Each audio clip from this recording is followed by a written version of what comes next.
Ya, lalu bagaimana memaknai sorakan Gibran di tengah debat perdana Capres-Cawapres Selasa kemarin?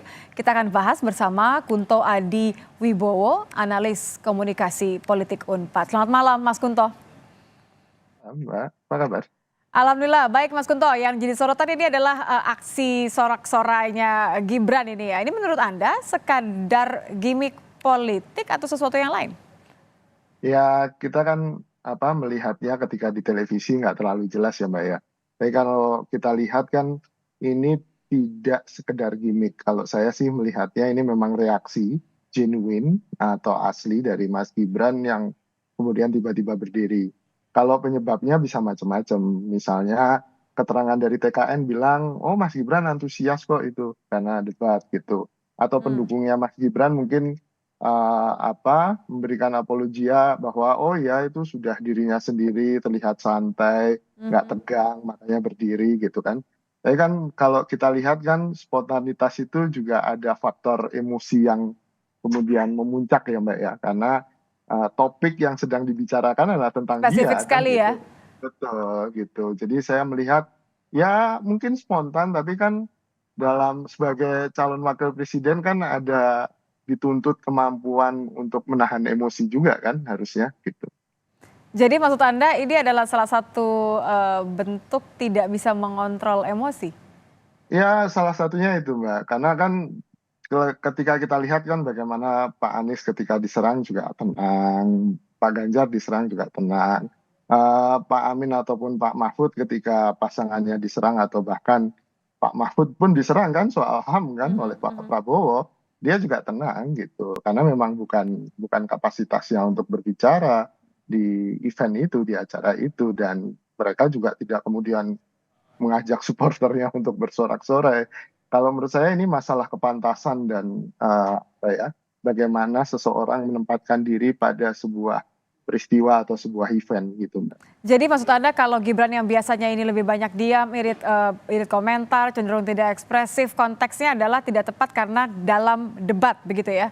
Betul, betul. Apalagi kan dirinya sedang diserang ini, Hmm. gitu kan. Kalau biasanya dia tidak ekspresif, dia terlihat santai, ya mungkin karena nggak diserang kan gitu. Mhm. Serangannya tidak sehebat waktu debat ini gitu kan. Ketika debat mungkin pertama kalinya Gibran merasakan dirinya dipojokkan, nggak bisa ngomong gitu kan. Dan akhirnya yang keluar seperti itu, Mbak. Hmm.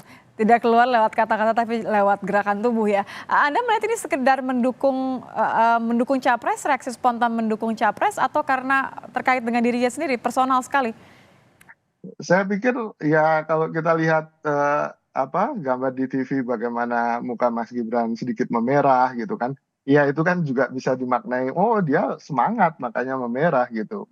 Tapi kan ini kita sedang berhadapan dengan sebuah event yang pertama kalinya kita ingin melihat nih karakter Mas Gibran kan gitu di dalam debat yang tidak scripted, yang tidak terencana gitu kan. Dan akhirnya kita bisa melihat ini bagi pendukung Mas Gibran mungkin ya ini dianggap sebuah sesuatu yang oke karena ya tadi bisa lepas, bisa Hmm. spontan Terlihat gitu lebih kan. santai begitu ya? Betul gitu. Dan ya kita lihat aja nanti debat kedua di mana Mas Gibran. Ini menarik ketika Anda bilang bahwa lihat saja nanti di debat kedua. Kalau ini dimaknai sebagai lebih santai, bisakah diartikan sebagai siap menghadapi debat kedua?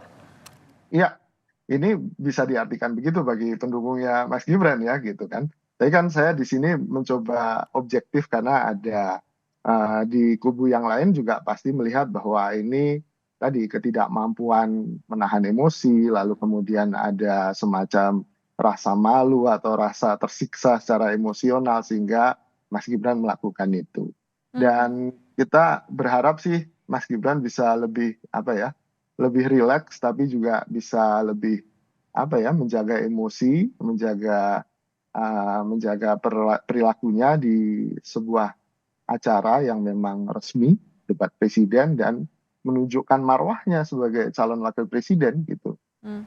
Kalau kita lihat ini pas kali ini gambarnya karena ketika sangat ekspresif ini kemudian ada yang mengingatkan dari belakang ya tim sesnya Betul, begitu betul, mengingatkan bahwa betul. diminta untuk duduk gitu pas kali dengan Iya. gerakannya. Anda melihat tim sesnya ini khawatir akan akan ada evaluasi dari KPU atau bagaimana, Mas Kunto? Iya, iya betul. Kalaupun saya di situ, saya pasti akan mengingatkan Mas Gibran karena perilaku yang sedemikian rupa tidak apa ya, tidak cocok, tidak sesuai dengan apa yang kita imajinasikan sebagai calon wakil presiden yang tadi punya kewibawaan, punya marwah itu, Mbak. Jadi menurut saya selain soal melanggar aturan yang nanti akan didiskusikan oleh KPU ya, tapi saya melihatnya bagaimana karakter yang keluar karena orang kan selain apa ya penonton ketika debat presiden ini selain memperhatikan substansi debat, Hmm. mereka juga akan melihat karakter-karakter asli dari masing-masing calon karena Hmm. disitulah kita bisa melihat benar-benar kalau diserang dia reaksinya bagaimana, kalau menyerang dan berhasil reaksinya bagaimana, dan itu kan menjadi basis pilihan kita apakah manusia ini manusia yang asli, genuine, atau manusia yang memang punya banyak kekurangan sehingga kita nggak percaya pada calon itu gitu. Kalau seperti ini bisakah kemudian diartikan sebagai, justru malah akan lebih menarik karena tidak banyak yang melihat, Gibran bereaksi seperti apa yang kita, tampilkan, disaksikan bersama-sama di televisi begitu. Kalau konteksnya dilihat sebagai representasi anak muda, dilihat sebagai dukungan terhadap, capresnya, dilihat sebagai sisi yang berbeda, Anda melihat ini justru akan dimaknai seperti apa oleh para pendukungnya ya terutama? Ya, ya. Kalau oleh para pendukungnya jelas ada confirmation bias ya Mbak ya. Bias konfirmasi di mana apapun yang dilakukan Gibran, terutama yang di luar kebiasaan, itu pasti akan melampaui ekspektasi mereka.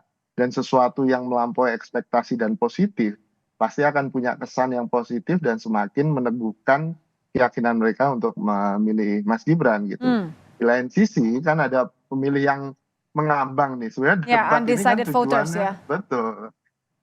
Debat ini tujuannya kan ingin merengkuh mereka gitu kan. Nah, ini yang kemudian apalagi media sosial pasca debat itu juga ramai, komentar tentang apa yang dilakukan Mas Gibran itu cukup ramai dan sentimen negatifnya lebih banyak daripada sentimen positif gitu, Mbak.